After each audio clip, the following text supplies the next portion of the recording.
आता ह्यांच्या विचाराची किती क्यू आणावी हा एक प्रश्न सर्वसामान्य महाराष्ट्रातल्या जनतेला झालेला आहे। परवा एका तर मंत्र्यांनी नवीन संशोधन केलं की शिवसेना प्रमुखांच्या बद्दलच आम्ही त्यांना कधी पक्षप्रमुख म्हणून ते घटनेमध्ये पदच नाही असं म्हणायचं।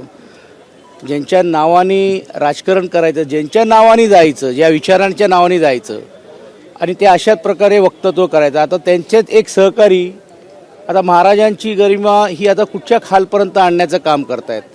मला वाटतं त्यांनी इतिहास वाचण्याची गरज आहे की सुरतवर चाल करत असताना महाराजांनी हिंदुत्वचा विचार घेऊन आणि हिंदवी स्वराजची स्थापना करण्याच्या दृष्टिकोनातून या देशाच्या कानाकोपऱ्यापर्यंत फिरण्याचं काम केलेलं आहे, गद्दारी करण्याचं काम नाही।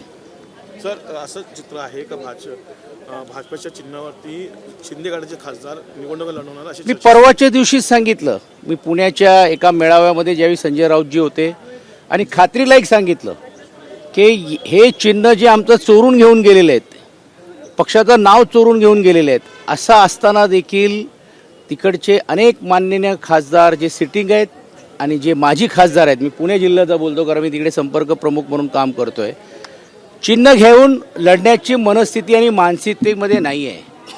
मी अजून माझा एक नवीन दावा आहे की भविष्य काळामध्ये पण देखील या लोकांनाही उमेदवारी मिळेल की नाही मिळेल ही मनामध्ये पण शंका आता त्यांच्या मनामध्ये झालेल्या आहेत। आणि म्हणून काही लोक परत पाठच्या डोरने राष्ट्रवादीकडे, काही इकडनं तिकडनं निरोप पाठवण्याचा प्रयत्न अशी काही मंडळी करतायत। ह्यातूनच हे स्पष्ट झालेले आहेत की जनमत हा संपूर्ण त्यांच्या विरोधात गेलेला आहे। परिषदेमध्ये काल अजित पवार यांनी पीएचडी धारक विद्यार्थ्यांसंदर्भात एक वादग्रस्त वक्तव्य केलेलं आहे की पीएचडी करून विद्यार्थी काय दिवे लावतात, कशा प्रकारे वक्तव्याकडे फक्त अनुदानाचा प्रश्न आहे। कसं आहे की ज्यावेळी एका वरिष्ठ नेत्यांकडनं अशा गोष्टी होतात तर ते जसं त्याची दखल जसं तुम्ही लोकांनी घेतली तशी घ्यावी लागते, पण कदाचित त्यांचा बोलण्याचा हेतू तो नसावा।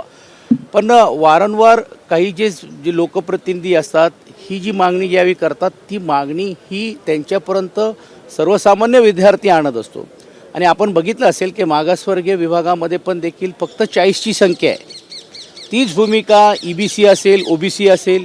आणि म्हणून काल आम्ही सर्वांनीच ही मागणी केली की ही 250 ते 500 केलं पाहिजे, कारण ज्या विद्यार्थ्यांचा चांगल्या रीतीने परफॉर्मन्स ते देऊ शकतात, गुणवत्ता आहे, पण आर्थिक बळ नाही म्हणून हे परदेशात शिक्षण घेऊ शकत नाही किंवा PhD करू शकत नाही, अशा लोकांनाही वाव मिळालं पाहिजे, ही भूमिका आमची। अशा वक्तव्यांमुळे आर्थिक बळाऐवजी मानसिक खच्चीकरण होते का? नक्कीच होतो ना, असं नाही की नाही, पण जसं मी सांगितलं त्यांचा तो हेतू काय होता नाही होता आता हे लोकांनी ठरवायचं। रोहित पवारांचा कालचा आंदोलन हा एक स्टंट होता असे विरोधक म्हणतात। कसं आहे, दुर्दैवी आहे की एवढ्या मोठ्या प्रमाणावरती ज्यावेळी यात्रा, संघर्ष यात्रा, प्रवास करत असताना हा स्टंट आहे असं जर काही लोक म्हणत असतील, मग ह्यांच्या जेवढ्या दिंड्या निघाले हे काय झालं?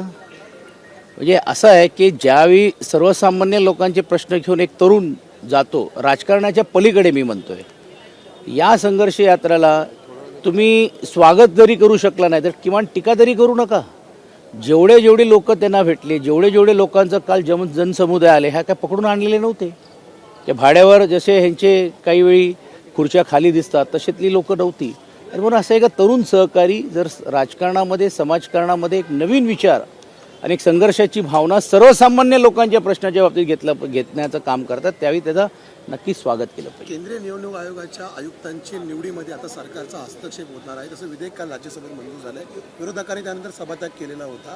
कशा प्रकारे या निवडीकडे आता पाहता, ही प्रक्रिया कशा प्रकारे? 100% याला विरोधच केलं पाहिजे, कारण मुळामध्येच एक प्रश्नचिन्ह निवडणूक आयोगाच्याबद्दल ज्यावेळी होत असताना सरकारचा डायरेक्ट हस्तक्षेप, कारण आम्ही ज्यावेळी निवडणूक आयोगाच्याबद्दल बोलतो सरकार बोलतं ही स्वायत्त संस्था आहे, म्हणजे एका बाजूला स्वायत्त संस्था ही सांगायची आणि त्या स्वायत्त संस्थेमध्येच हस्तक्षेप करायचं।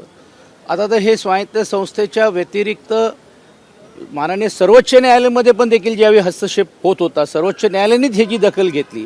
अशावेळी या गोष्टी स्वायत्त ज्या संस्था, वेगवेगळ्या ज्या एजन्सी असतील, संस्था असतील, ह्याच्यामध्ये प्रत्यक्ष अप्रत्यक्ष सरकार हस्तक्षेप करून नेमकं लोकशाही टिकवणार आहेत की नाही हा प्रश्न निर्माण झाला। ABP माझा, उघडा डोळे बघा नीट।